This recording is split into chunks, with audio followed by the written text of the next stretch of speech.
Yo, this is Rick Mahorn, the bad boy, giving a shout out to my man Drew, Detroit Drew. Make sure you tune in on his YouTube channel, Detroit Drew.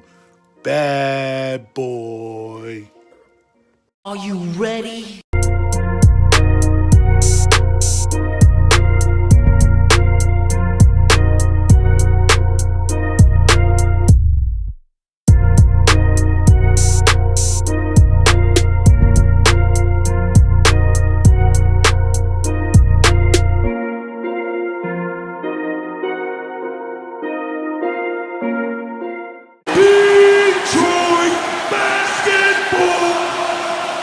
Yo, peeps, what's going on? Let's start this week off with some trade rumors. Your boy needs a haircut.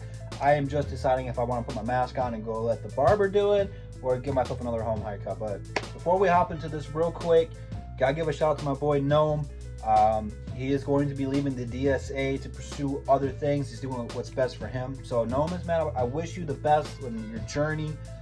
I am going to miss your takes on the New York Knicks and the Pistons, especially since you had the Knicks making the playoffs. So best of luck to you, my man. I'm gonna miss you having on the above the rim, the round tables, all that stuff. But salute to you, no. Now this article is coming from the Inquisitor. Now this little shot right here, he said a Bleach Report, so I don't know if I should be mad at the Inquisitor or Bleach Report. So since I seen it from the Inquisitor, you posted this, I'm gonna go ahead and be mad at you. They want the Detroit Pistons to trade Blake Griffin to the Charlotte Hornets for Nicholas Batum and Malik Monk. Now, first and foremost, I am not high on Malik Monk at all. I don't think he's that good. He is a young prospect still. And here's my real thing. People wanted to get Malik Monk a shot. Hey, cool. But Nicholas Batum has a god-awful contract. But here's the thing about it. It is expiring next year. So you'll be paying him about $27 million in change next year. He will be an unrestricted free agent. So his contract will be expiring sooner than Blake Griffin. Blake, you have him for 2 more years. But if this is the return we get for Blake Griffin, I will take 2 more years of holding on to his salary, because right now we're not really paying anybody. And by the time that expires, you can give Seawood a deal, Luke Kennard a deal, and then whoever we draft, because by the looks of it, we'll probably have another decent draft pick next year unless we make the playoffs, if we don't get screwed in the lottery, which is only 10 days away as of this video. Oh, come on, man. This ain't it. This ain't it, man. Nah, not at all. If this is the type of deal that we are getting for Blake Griffin, it doesn't even have to be this one. I'm not going to do it. It's not worth it to have extra salary cap to go spend on nobody. Now, next year's free agency is pretty big. There's a lot of good names out there, but I just don't know if we're going to be able to attract them, because then D Rose's contract is going to be expiring next year. Blake's got 2 more, like I said. I'm not going to take Nicholas Batum for a year just so he comes off the books sooner. I'd rather keep Blake Griffin here. I want to see how Blake's going to do next year. I'm not rushing this Blake Griffin trade if it's going to happen at all. Because if Blake does play well, which I think he will, he's going to be healthy to start next season, his numbers are going to be better. Does it mean you're going to get what you gave up for him? Absolutely not. We're not going to get a Tobias, a Boban, an Avery Bradley, and a first-round draft pick where that player is now averaging 20 points, help OKC into the playoffs, and it's going to be a nasty, hard-fighting team in the playoffs. I don't want to play OKC if I'm in the West, to be honest with you. But that's what we gave up for Blake. We aren't going to get that in return, even if he does ball next year. But when he is healthy, I can't believe I have to keep saying this. He's an all-star. He's a superstar. He's a top 15 player in the league, top 3 in his position, all NBA. Come on, man. I don't want to just trade him away for some biscuits and gravy.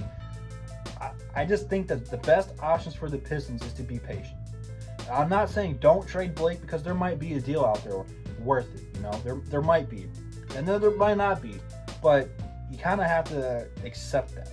I'm not trading away Blake Griffin for no one who's going to help this team at all. You have to give me some young prospects that actually have potential, that need to be developed, that maybe we get a first round, a couple seconds rounds for them. I think just staying patient is the best way to go with Blake, because for one, I love Blake Griffin. I do. I don't just want to trade him away like we did Andre. Now, the Andre trade's a different situation. We didn't want to pay Andre. Totally fine with that. Now we got more money to spend. We were smart in that route. But here, Blake Griffin can change the team when he's healthy, which is not very often. but I think it's on the Pistons to kind of limit his minutes. Give him the Kawhi Leonard treatment. He actually needs that. Rest him on back-to-backs. You got some young forwards that you have on this team that can get some opportunities on those games. Like Sekou and Christian Wood are the two big ones right there, where I think that they're not going to give you the level of production Blake's going to give you when healthy, but it's good for the developmental stage, And I really think if we get a good player in the draft this year, that they'll have more opportunities to grow and shine in those games. I think that the best bet for the Pistons is when we do play back-to-backs, play Derrick Rose one, rest Blake. Play Blake one, rest Derrick Rose the other, I think that's really the best bet for the Pistons in terms of making the playoffs and being competitive. But it's kind of hard for me to engage in trade rumors right now because I don't know the direction Troy Weaver wants to go. And I really think that we have to look at this first year where the Pistons probably aren't going to make too many moves in trades, at least until the trade deadline. I think Troy should, and I think that he will, look at like the first half of the season as scouting his own team, because he hasn't been here for that long. He's only been here for about a month or two. I think his best bet is to see what he's got in his team, see what he likes, see who he wants to build around, see who he wants to give opportunities to. I really think that he was scouting his own team. So this trade's just, this ain't it, man. This ain't it at all. Like I said, this is what we're getting for Blake. Don't do it. Don't do it. For Charlotte, I would see why they want to do it. They need another star since Kemba's left. Graham, fantastic. He should be in the category for most improved player, but he didn't make the cut, which is kind of a disrespectful thing to him because he balled out this season, man. So, I don't know. I really don't know why people want us to do trades for nothing. Give us up all of our good assets for nothing, And again, I can see what they're trying to go with this. I can put the reasoning behind it where we get the salary cap off our books faster, sooner rather than later. But if this is what we're getting in return, I'm just going to wait the extra year, And if Blake's healthy, which if, that's the big factor with Blake, if he's healthy, the limit for this team is unpotentiable. Is that the right word? It's unlimited, especially if we get a point guard. Again, this has been our biggest need since the 04 team. Once that team split up, once we traded Chauncey, we've been searching for a point guard. We just haven't found the right one yet. And I think that if we can actually ever fill that need, the Pistons will be a good team.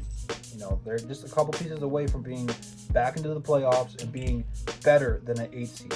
Now, that being said, you got more than just a point guard. You got small forward and center to fill too. Obviously Nicholas Batum could come in and play small forward, but quite honestly, he's not a whole lot better than Tony Snell, to be completely honest with you. He had a couple good years in Portland.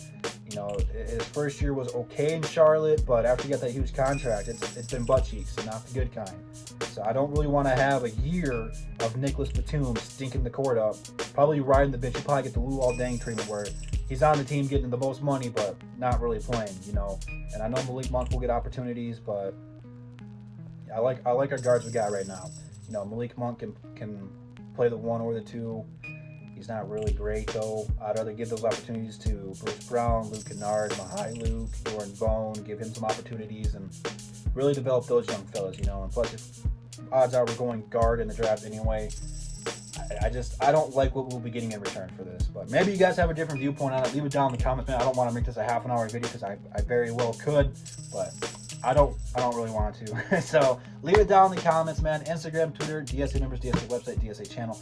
All in the description. Go subscribe to those guys. Subscribe to the new channel because that's where Above the Rim will be on majority of the time as well. So make sure you check all that stuff out. And I will see you guys tomorrow. And that's the bottom line because Double D said so. 10 days till the Pistons get the number 1 pick.